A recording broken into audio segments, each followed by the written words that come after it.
See, you are born from a mother, alright? You are not born hanging from a tree, or not, neither you are thrown from the heavens and suddenly you are found born on this earth. You are born from a mother in her womb. Her blood flows into you for 9 months. You live upon her. You are a part and parcel of her being for 9 months, which is the most important time of your life. Now, she is there to give you first the sense of security. In a mother's womb, a child feels secure. If the mother is upset, it has an effect on the child. If there is something wrong with her, then that is affected on the child. In the sense physically also. Such a deep relationship exists between you and your mother that I'll have to write a book to tell you how much it is deep. But within us, see, the power of Kundalini is the power of a mother and not of a father. The father is the witness as a spirit, and the mother is the Kundalini, and the Kundalini has to rise. Now it is the mother in you, that is the Kundalini, and your own mother. It very much depends what relationship you have with your own mother. Supposing you do not know how to love your mother, you can never love your mother country. You can never. See, that is the beginning. The training starts there with your mother. If that point is lacking, then you cannot have a full grooming of that love.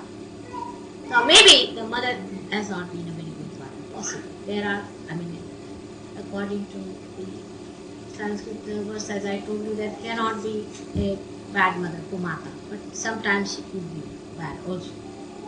So the idea of a bad mother is more brought forth by intervention of law into mother-child relationship. You see, when mother is being punished by law for correcting her child or doing something, the artificiality starts. When people can sue their mothers, the responsibility of the law, you see, is not to disturb the natural relationships. If they start disturbing the natural relationship, the artificiality starts.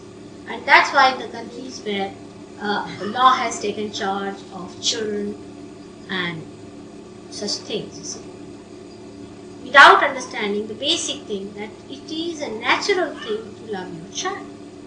Instead of that, if they had encouraged mothers who were more loving, more kind, if they had given training to mothers how to be kind and gentle, if they had given more impotence to people to be good mothers. Instead of having beauty contests, if they had good mother contests, if mother would have been upheld by the political and economic institutions, then it would have been much better. But the whole society is turning towards self-destruction. So the law first takes over, see. So the child is quite sure of itself, see. Now an 18-year-old boy in the family gets the dough, right. Then he thinks knowing of himself. He answers back his mother. He talks in a very rude manner to the mother. It's alright to say you have done it for an 18-year-old boy, but you don't know that he is the eldest boy. In the other children in the family follow him up. So they pick it up when they are even very young.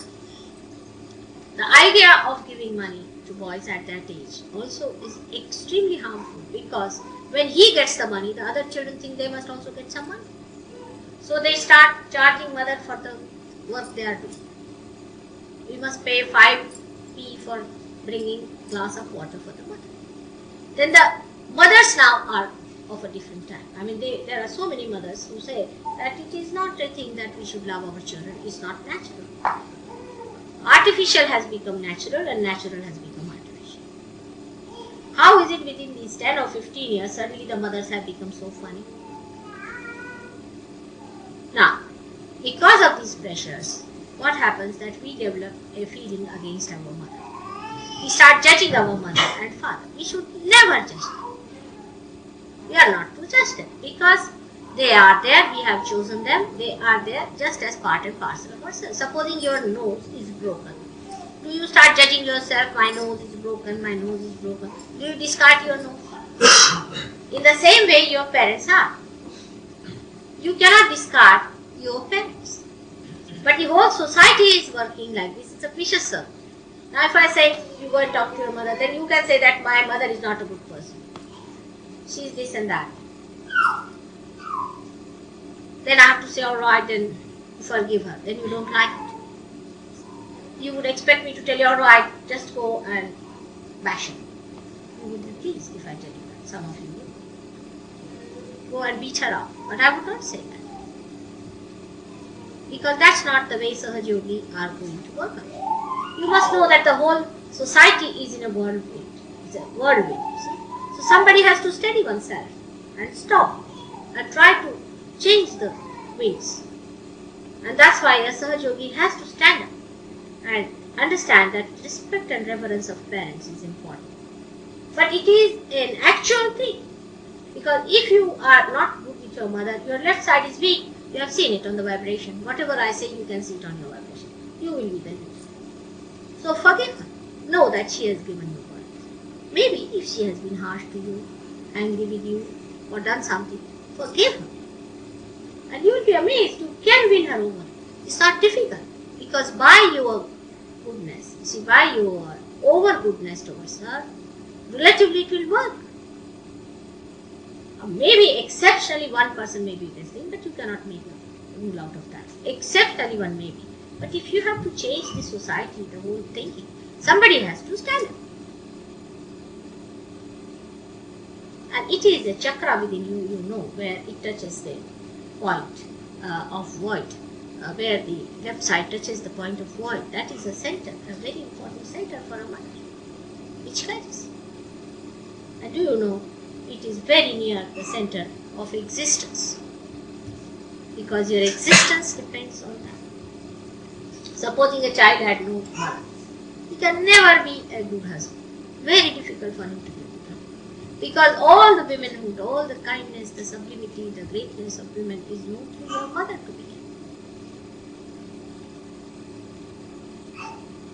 Or a woman who does not have a mother can never be a good wife or could not be a good mother herself. All these things are there. So we have to stop it and change it. This is the point. Sahaja Yogis must know that we have to change and transform ourselves. And that is the point they feel bad. We are not only responsible for our change, but we have to think about the change in the whole world, where the society is getting destroyed. The human beings are getting destroyed. So we have to stand. So we have to change our way of thinking.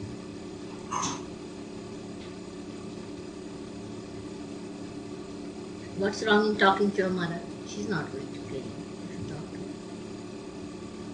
Why don't you talk to her? Because you need her. You want her to feel bad.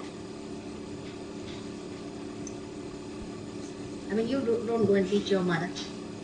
This is the only way you can really be harsh to her, is not to talk to her. She feels rejected by her own child, whom she has created. God must be feeling that way also, the way we reject him.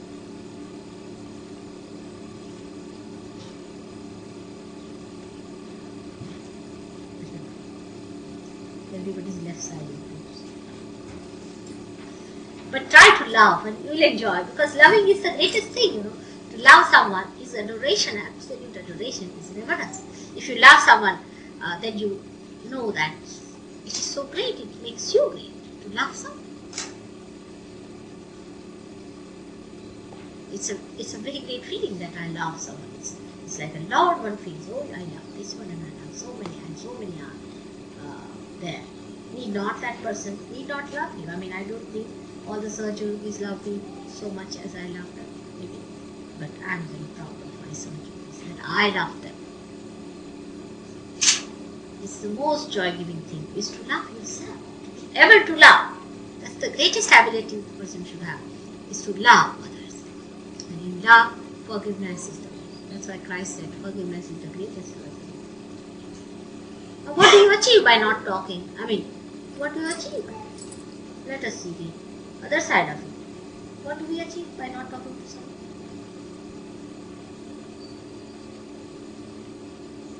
Rationally. Is a sweet method, of course. If sometimes children do, I'm not talking to you, you see, then you can have a little play about that. But it should be just a play. If it is a serious step, it's nonsense.